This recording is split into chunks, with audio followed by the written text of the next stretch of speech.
बाप बेटी की विदाई पर सबसे ज़्यादा क्यों रोता है? भावनात्मक कहानी। बेटी की विदाई के वक्त बाप ही सबसे आखिरी में रोता है। क्यों? चलिए आज आप विस्तारित रूप से समझिए। बाकी सब भावुकता में रोते हैं, पर बाप उस बेटी के बचपन से विदाई तक के बीते हुए पलों को याद करके रोता है। माँ बेटी के रिश्तों पर तो बात होती ही है, पर बाप और बेटी का रिश्ता भी समुद्र से गहरा है। हर बाप घर के बेटे को गाली देता है, धमकाता और मारता है, पर वही बाप अपनी बेटी की हर गलती को नकली दादागिरी दिखाते हुए नज़रअंदाज कर देता है। बेटे ने कुछ मांगा तो एक बार डांट देता है, पर अगर बिटिया ने धीरे से भी कुछ मांगा तो बाप को सुनाई दे जाता है। और जेब में रुपया हो या ना हो, पर बेटी की इच्छा पूरी कर देता है।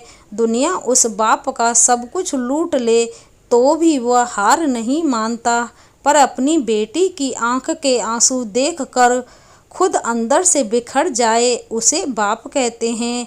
और बेटी भी जब घर में रहती अपनी हर जिद पूरी की थी। खैर, बाप खुद रोता भी है और बेटी की पीठ ठोक कर फिर हिम्मत देता है कि बेटा 4 दिन बाद आ जाऊंगा तुझको लेने, और खुद जानबूझकर निकल जाता है किसी कोने में। और उस कोने में जाकर वो बाप कितना फूट फूट कर रोता है, ये बात सिर्फ एक बेटी का बाप ही समझ सकता है। जब तक बाप जिंदा रहता है, बेटी मायके में हक से आती है और घर में भी जिद कर लेती है, और कोई कुछ कहे तो डट के बोल देती है कि मेरे बाप का घर है।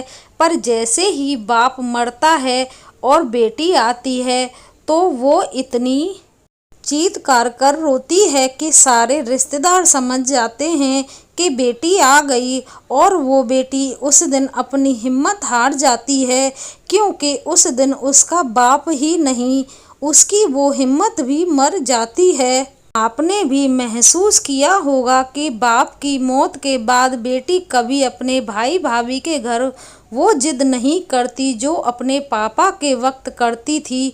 जो मिला खा लिया, जो दिया पहन लिया, क्योंकि जब तक उसका बाप था तब तक सब कुछ उसका था। यह बात तो वो अच्छी तरह से जानती है।